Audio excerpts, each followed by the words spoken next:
This is the first read-through of the Sunlight Pancake short film, and it's a bit of a workshop. It's not necessarily what the final product is going to be. There's going to be tweaks and adjustments that come from this session, but this is the first session where we have a cast together. To read it, we have Teo Ceruti, Manuel, Alverez, Perez, and Trinity, Rocha. Beginning with Sunlight Pancakes, written and directed by Matthew Mangels. Scene 1.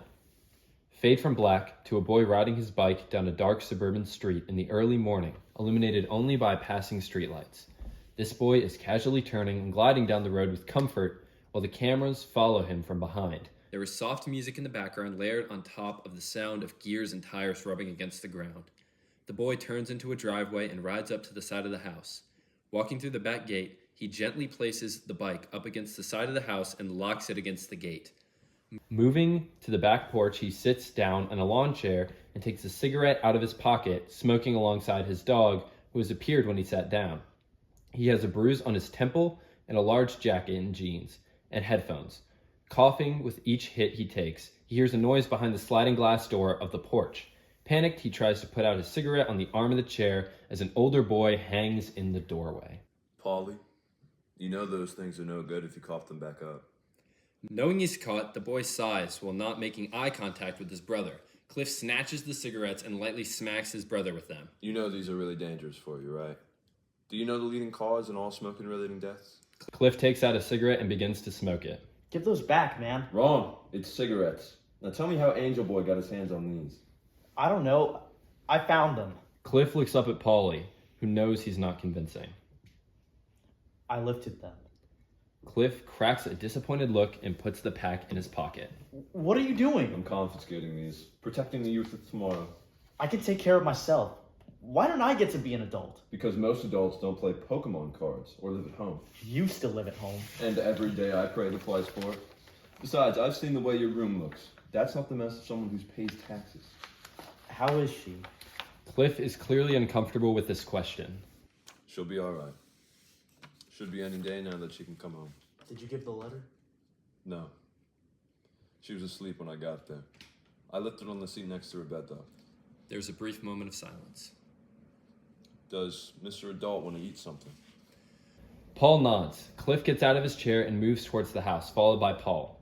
The camera changes to the inside of the house where Cliff is making pancakes for his brother. The kitchen is messy and all the ingredients are already out on the counter. Top-down shot of the pan and close-ups of the process while music plays in the background. Cliff walks over to Paulie at the table and flips a pancake onto his plate. I asked for banana. We're out of bananas. Cliff looks at the clock. I've got work soon. Clean up around here when you're done, and stay out of my room. Scene 2. Cliff walks out the front door. Paul drowns his pancakes in syrup before taking a bite. Cut to Cliff outside on the front porch where he takes the cigarette out of his pocket and begins to smoke before walking to his car. Cut to Paul doing a series of household tasks before entering his mother's room, which is neatly organized and covered in dust. There are flowers by the bed that have wilted, as well as a hospital equipment around the room. Paul examines the photo on the wall of his family before taking the flowers out of the vase and replacing them with a fresh set. He then steadily approaches Cliff's room, which is very messy. Looking around his brother's clothes and photos, Paul opens up the nightstand and notes loose cigarettes as well as a switchblade. He puts the cigarette behind his ear and picks up the knife, flicking it out before carefully putting it back where he hears the doorbell. He answers the door. Scene 3. Hey, kiddo. She's not here, Ellie. Ellie scruffs up Paul's hair. I know. He wanted me to make sure you weren't lying around. Paul is annoyed by Ellie's words, but he likes her enough not to say anything about it. Ellie opens up the fridge, which is empty except for old Chinese food and milk. How do you guys live like this? We only eat for two. Paul reaches past Ellie and drinks milk from the bottle. Ellie is amused by this. Classy. It's good for you. Calcium. Drink up. You'll need it if you want to grow. Ellie sits down on the couch with Chinese food from the fridge. Hey, I went to the mall yesterday. Got you a present. Ellie hands Paul a wrapped gift. Really? Open it. Paul unwraps the gift, which turns out to be an old record. Man. Thanks, Ellie. Go ahead, spin it.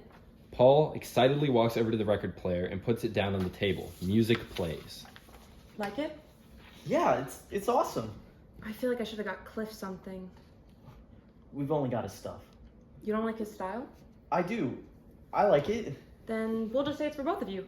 Come on, I'm feeling dancy. Ellie takes Paul's hands, who is slightly embarrassed. No. Come on. You come on. You're not being very gentlemanly. Yeah, right. Ellie hums along to the music. Come on, spin me. Paul opens up a bit and they dance, and Ellie sings along, soon joined by Paul despite his reluctance. The music stops. Did Cliff say when he'd be home? Later. He wants to visit her again today. Oh. It'll be okay, Paulie. Come on, sit down. Cut to nighttime, where Ellie and Paul are playing video games on the couch. The door is opened and Cliff walks in with a weight in his eyes as he tries to shake it off. Hey, Cliff. You know your brother may be the only man who sucks at this game more than you. Cliff kisses Ellie on the cheek from behind the couch. Don't lie. I kicked your ass all night. Ellie playfully punches Paul in the arm. You better watch it, tough guy. Paul smiles. Cliff shares a look with Ellie that signals they need to talk. Ellie subtly replies with understanding. They walk to the door where they are presumably out of Paul's earshot. How is she? Cliff shakes his head while looking at the floor, avoiding eye contact. Thanks for being here, Ellie. I really meant to get home sooner. It's okay. Paulie's good company. You know I worry about him. I'm worried about you. I mean, you're stretching yourself so thin lately. I know. You can't keep doing this to yourself. I said I know. Sorry, It's okay. Promise me you'll get some sleep? Ellie, you know I have things... Ellie grabs him by the arm. Cliff is now looking at her. Promise me. Cliff looks over to Paulie in the main room. I promise. Take care of yourself. Ellie exits through the door. Cliff watches as she leaves with his eyes lingering on the door after it closes. He then walks back to the living room and stands in front of the TV. Wrap it up, Paulie. It's late. It's a weekend, Cliff. Don't argue with me. We'll clean this up and go to bed. Paul sighs and gets up off the couch. Cut to them in Paulie's room after they've gotten ready for bed. Paul is sitting on the end of the mattress as Cliff finishes setting things down on the desk. He starts to walk to exit the room. Scene 4. Good night, Paulie. Cliff? Cliff stops and lingers in the doorway. Yeah, what's up, buddy? How was she today? Cliff shows great hesitation in responding to the question. It's not looking good. How not good? Cliff pushes off the door frame with a sigh and sits next to Paul on the bed. She's not lucid anymore. Even if by some miracle she woke up, it wouldn't change much. Can't the doctors do something? You should go to bed or you won't want to get up tomorrow. Cliff! She's not going to recover, Paul. Nothing can change that. You're wrong. She'll be fine. She just needs more time. It's not that simple. So I should just give up on her? People don't come back from things like this. I won't abandon her. You're talking like she's already gone. You've already written her off like she's been gone. She can still recover if we just give her more time. I think it's time you visited her. She would want you to. Maybe then you would understand. I'll see her when she comes back home. Paul lays down in his bed and turns to face the wall. Cliff composes himself and walks to the door. I'll be visiting her at 8 tomorrow. You should come and say goodbye. Cliff turns the light off and closes the door behind him. Scene 5. Cut to Cliff laying down in his bed, staring at his ceiling. He pauses for a moment before getting up and grabbing a speaker. He walks into the bathroom and turns the fan on while he takes off his clothes. He is staring cold, almost like a machine, as he steps into the shower and turns the water on. He turns on the speaker and puts it to maximum volume, setting it to the side and putting his hands on the wall with his head down. He lets the water wash over him for a few seconds as the song picks up. Then, he suddenly starts to scream, a genuine, hurt scream. He holds nothing back as he slaps the wall over and over again until he breaks down and puts his forehead against the wall, hands still flat and stinging from the outburst. He is completely vulnerable to his feelings. After a long few seconds, he turns the water and the music off. He takes a brief moment to put the mask back on before stepping out of the shower and putting a towel on. Scene 6. The next day, Cliff is sitting in his car with the windows down, tapping on the side of the door. The scene cuts between Paul in bed, staring at the wall, and Cliff before he reluctantly starts the car and drives off.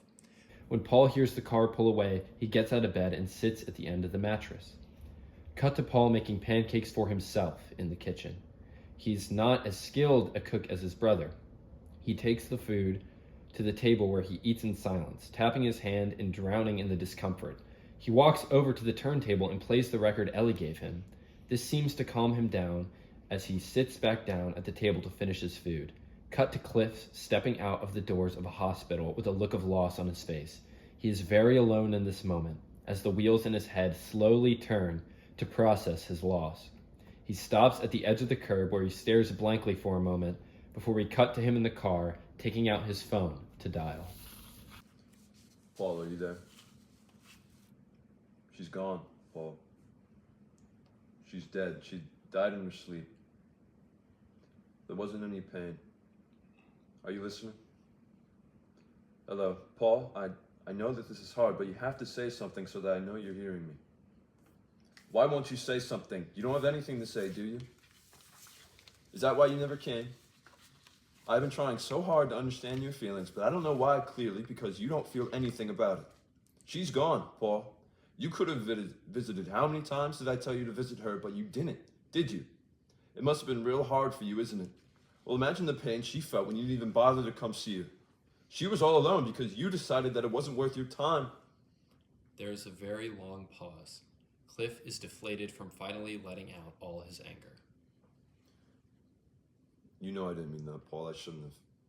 I'm sorry. Just please say something so that I know you're okay. The camera cuts to the kitchen where a phone lays on the table. All of the food and ingredients are still out and the music is still playing on the record player. As the song comes to a close, the record stops and leaves the room in an absolute emptiness.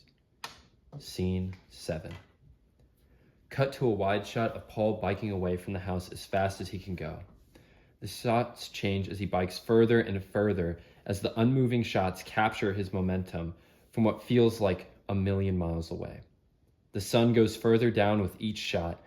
Cut back to Cliff and Ellie, who are in the kitchen.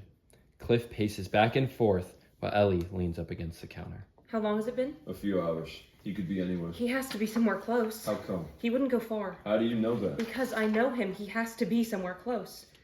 He could already be on the bus by now. He's not. But he could be. Cliff, you have to calm down. How can I calm down? He's gone, Ellie. He's gone and it's my fault. It's not your fault. I pushed him too far and he's probably busting out of the city. I said he wouldn't do that. How do you know? Because I know him and I trust him.